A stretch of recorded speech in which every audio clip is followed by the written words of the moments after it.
Penanganan COVID-19 di tanah air memasuki babak baru. Penyuntikan vaksin corona COVID-19 akan segera dilakukan menyusul dikeluarkannya izin dari Komite Etik Unpad untuk melaksanakan uji klinis vaksin corona. Pendaftaran untuk relawan sudah dimulai sejak awal pekan ini. Ada sejumlah kriteria yang harus dipenuhi calon relawan uji klinis vaksin asal Tiongkok ini di Kota Bandung, Jawa Barat. Sejak Senin kemarin, pendaftaran uji klinis tahap ketiga vaksin COVID-19 di Kota Bandung sudah dibuka hingga akhir Agustus mendatang. 6 lokasi dipilih sebagai tempat uji klinis. 2 diantaranya dekat dengan kampus Universitas Padjadjaran, sementara 4 lokasi lainnya berada di Puskesmas Dago, Sukapakir, Cimbeleit, dan Puskesmas Garuda. Namun, tidak semua orang bisa menjadi relawan. Syarat utama untuk menjadi peserta uji klinis selain sehat adalah berusia 18 hingga 59 tahun dan berdomisili di Kota Bandung. Nantinya hanya 1.620 orang terpilih yang akan disuntikan bakal vaksin buatan Sinovac. Ada beberapa tahapan yang akan saya lalui untuk ini ya. Tahap pertama saya akan disuntik dengan 2 kali vaksin, kemudian nanti dites darah saya, kemudian 2 minggu kemudian saya dites lagi.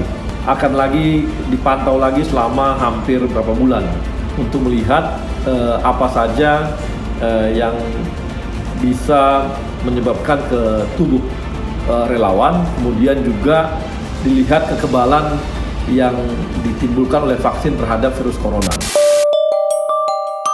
Setidaknya, setiap relawan harus lolos 10 syarat ketat yang ditetapkan. Pertama, berusia 18 hingga 59 tahun. Kedua, tidak memiliki riwayat terinfeksi COVID-19. Ketiga, tidak sedang sakit. 4, tidak memiliki penyakit hipertensi yang tidak terkontrol. 5, bukan penderita gangguan pembekuan darah. Keenam, calon relawan wanita tidak boleh sedang menyusui, hamil, atau berencana hamil selama periode penelitian. Ketujuh, tidak sedang mengikuti uji klinis lainnya. 8, calon relawan dilarang menerima imunisasi atau suntik vaksin lainnya dalam 1 bulan ke depan. 9, tinggal di Kota Bandung hingga masa penelitian selesai. Dan 10, tidak memiliki kontak dengan pasien COVID-19 dalam 2 pekan terakhir. Lalu, apakah dengan serangkaian syarat ketat itu, partisipan mendapatkan imbalan berupa uang? Jawabannya, tidak. Selain tes usap dan tes cepat, selama masa uji, relawan yang disuntik bakal vaksin mendapatkan jaminan asuransi kesehatan, juga penggantian biaya transportasi menuju tempat pemeriksaan selama masa pengujian. Meskipun menimbulkan reaksi, pemerintah menjamin vaksin buatan Tiongkok ini aman digunakan karena sudah melalui tes uji tahap 1 dan 2.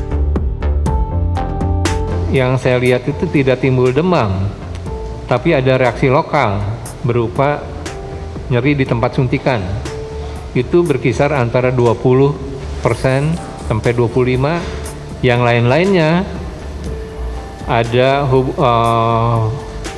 kejadian misalnya sakit radang paru-paru, diare, atau penyakit-penyakit lainnya, dan setelah diaudit tidak berhubungan dengan vaksin. Dalam proses uji klinis ini, dari 1.620 orang relawan, tidak semuanya mendapatkan vaksin. Secara acak, sebagian peserta akan diberi suntikan placebo. Dalam metode placebo, pasien mengira sudah diberi pengobatan, namun sebenarnya tidak menerima obat apa-apa. Tujuannya untuk menguji apakah relawan merasa baik karena perasaan telah mengkonsumsi obat, atau memang sembuh karena efek dari obat yang sedang diuji. Tim Liputan Transmedia.